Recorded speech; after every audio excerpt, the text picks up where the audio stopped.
Good morning class 12th। मैंने आपको बताया था फ्रेंच के बारे में कि कैसे वो अपनी क्लास में था और जो स्ट्रेंज थिंग हुई थी, क्यों हुई थी, ये रीज़न उसे पता चला था और कितना ज़्यादा वो अपने लैंग्वेज से अटैच्ड हो चुका था, कैसे वो सीखना चाहता था और अपने टीचर को नहीं चाहता था कि वो उससे दूर जाए। तो ये चीज़ यहाँ पर दिखाई दिया क्या कि लैंग्वेज कैसे कनेक्ट करके रखती है लोगों को और कैसे यूनिटी, एक कंट्री की यूनिटी कैसे बनी रहती है एक लैंग्वेज के थ्रू, ये यहाँ पर दिखाया गया है।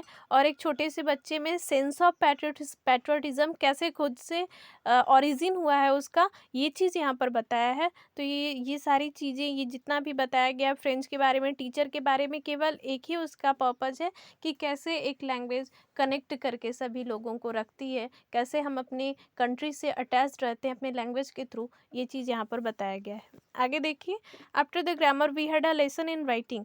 तो अभी उसने क्या किया था, ग्रामर का चैप्टर था जो उसके टीचर ने उसे पढ़ाया था। और कैसे पढ़ाया था, वो चाहते थे कि एक ही बार में सब कुछ पढ़ाकर वहाँ से चले जाएं, क्योंकि उसके बाद उनकी क्लास नहीं होने वाली थी। तो इसलिए अपने स्टूडेंट्स को वो सब कुछ एक ही बार में पढ़ाकर जाना चाहते थे। After the grammar we had a lesson in writing. तो ग्रामर के बाद जो उनका नेक्स्ट लेसन था वो राइटिंग का था, लिखने का था। That day M Hamel had a new copies for us. तो उस दिन क्या था, एम हैमिल थे, लास्ट लेसन था उनका, लास्ट क्लास था, इसलिए उन्होंने स्टूडेंट्स के लिए, फॉर अस, फ्रेंच बता रहा है कि हमारे लिए न्यू कॉपीज़ लाए थे, नई नई कॉपीज़ लाए थे। Written in a beautiful round hand, और ये उस पर लिखा हुआ था, बहुत ही ब्यूटीफुल हैंड राइटिंग में लिखा हुआ था, फ्रांस अल्सासे, फ्रांस अल्सासे। तो फ्रांस कंट्री नेम था और अल्सासे डिस्ट्रिक्ट का नेम था। तो ये कॉपीज़ पर, जितनी भी कॉपी जो स्टूडेंट के लिए लाए थे, सभी के कवर पर लिखा हुआ था France Alsace, France Alsace. They looked like a little flags. और ये कैसा दिख रहा था, लुक्ड लाइक दिख रहा था जैसे कि छोटे छोटे फ्लैग्स हों, क्या क्या हों, छोटे छोटे फ्लैग्स हों, झंडे हों, floating everywhere in the school room. और क्या कर रहे हों, फ्लॉट कर रहे हों, फहर रहे हों, एवरीवेयर, स्कूल रूम में, क्लासरूम में, चारों तरफ ये फहर रहे हों, ऐसा लग रहा था जिस तरह से वो कॉपीज़ लाए थे। और क्यों लाए थे, क्योंकि वो इस डे को मेमोरेबल बनाना चाहते थे। He wanted to make this day memorable. तो इस डे को वो क्या बनाना चाहते थे, मेमोरेबल बनाना चाहते थे।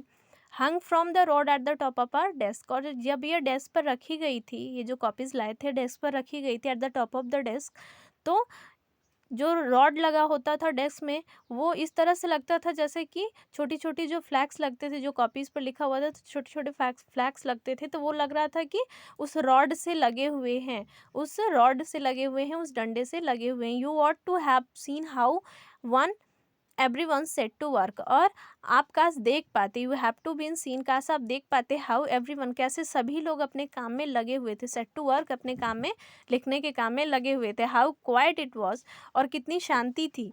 The only sound was scratching of the pens over the paper.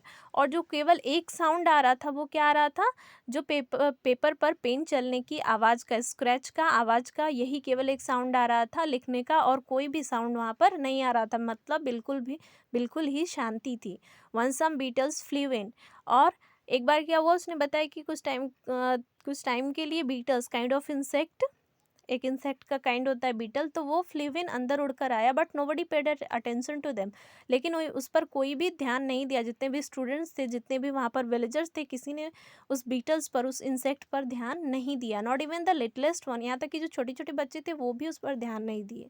Who worked right on the tracing their fish hooks, वो भी अपने काम में लगे हुए थे, जैसे कि वो भी क्या हो, फ्रेंच हो। On the roof of the pigeon could very low.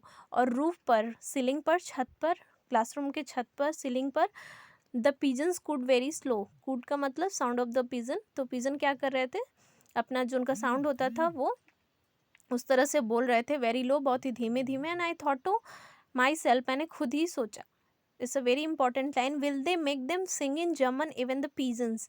तो ये बहुत ही इंपॉर्टेंट लाइन है। यहाँ पर जो फ्रेंच है वो खुद ही सोच रहा है, इतने सारे ऑब्जर्वेशन के बाद वो खुद ही सोच रहा है कि विल दे मेक, दे का मतलब यहाँ पर है जर्मन, जर्मन लोग, प्रशियन लोग, क्या वो सिंग इन जर्मन, जो पिजन है, जो बहुत ही धीरे धीरे बोल रहे हैं, क्या इन पर भी उनका ऑर्डर चलेगा क्या? उन्हें भी वो जर्मन लैंग्वेज में जिस तरह से वो साउंड निकालते हैं, उनका जो साउंड होता है कू, क्या वो भी जर्मन लैंग्वेज में होगा? क्या उन पर ही वो ऑर्डर करेंगे जैसे उन्होंने हमारी लैंग्वेज हमसे छीन ली? क्या पिजन का भी लैंग्वेज वो उससे, उसकी जो वॉइस है, जो उसका साउंड है, वो उससे छीन लेंगे? क्या उस पर भी उनका ऑर्डर चलेगा? तो यहाँ पर जो कहने का सेंस है कि नेचुरल थिंग्स पर उनका ऑर्डर नहीं हो सकता, लेकिन वो केवल लोगों पर, लोगों की जो विशेज़ है उसके अगेंस्ट जाकर अपना ऑर्डर चला रहे हैं। तो इसलिए फ्रेंड्स सोच रहा है कि क्या ये जो पिजन है इस पर भी वो ऑर्डर कर पाएँगे? तो ये पॉसिबल नहीं है। Whenever I look from my writing, और जब भी वो क्या करता है अपनी राइटिंग से ऊपर देखता है, लिखते हुए जब ऊपर देखता है, I saw M Hamel sitting motionless in a chair. तो जो इसके टीचर थे वो क्या कर रहे थे, बैठे हुए थे मोशनलेस, बिना हिले डुले, इन हिज चेयर, अपने चेयर में बैठे हुए थे चेयर पर। And gazing first at one thing, और गेजिंग का मतलब होता है देखना, ध्यान से देखना। तो वो क्या कर रहे थे, कभी एक चीज़ को देखते and then at an another, कभी दूसरी चीज़ को देखते, as if you wanted to fix in his mind just how everything looked at the little school room. तो वो सब कुछ क्या करना चाहते थे, एज इफ, जैसे कि वो वांटेड टू फिक्स, बिठाना चाहते थे, फिक्स करना चाहते थे अपने माइंड में। जस्ट हाउ, क्योंकि अब वहाँ से उन्हें जाना था, everything looked in the little, जैसे छोटे क्लासरूम में इतने 40 ईयर्स वहाँ पर थे, वो उन्होंने पढ़ाया था, अपनी सर्विस दी थी, तो इतने दिनों से वो थे, उन मेमोरी उनकी अटैच्ड हो चुकी थी। तो वो सारी चीज़ों को वो ऐसे देख रहे थे जैसे वो अपने माइंड में बिठाना चाहते थे कि वो कभी भी उसे भूले नहीं। फैंसी, फैंसी का मतलब है just imagine. For 40 years he had been there in the same place, और वही चीज़ जो मैंने आपको बताया कि 40 ईयर्स तक वो वहाँ पर उसी सेम प्लेस पर रहे थे, with his a garden outside of the window, और वहीं उनका बाहर, विंडो के बाहर उनका छोटा सा गार्डन था, and his a class in front of, और इसी गार्डन के सामने उनका क्लासरूम था। तो ये इस तरह से उन्होंने अपना जो पूरा टाइम था वो बिताया था 40 ईयर्स तक। तो अब यहाँ उस चीज़ को, उस जगह को उन्हें छोड़कर जाना था, तो इसीलिए वो सब कुछ देख रहे थे, सब कुछ अपने माइंड में फिक्स करना चाहते थे, बिठाना चाहते थे कि कभी भी वो उसे भूले नहीं।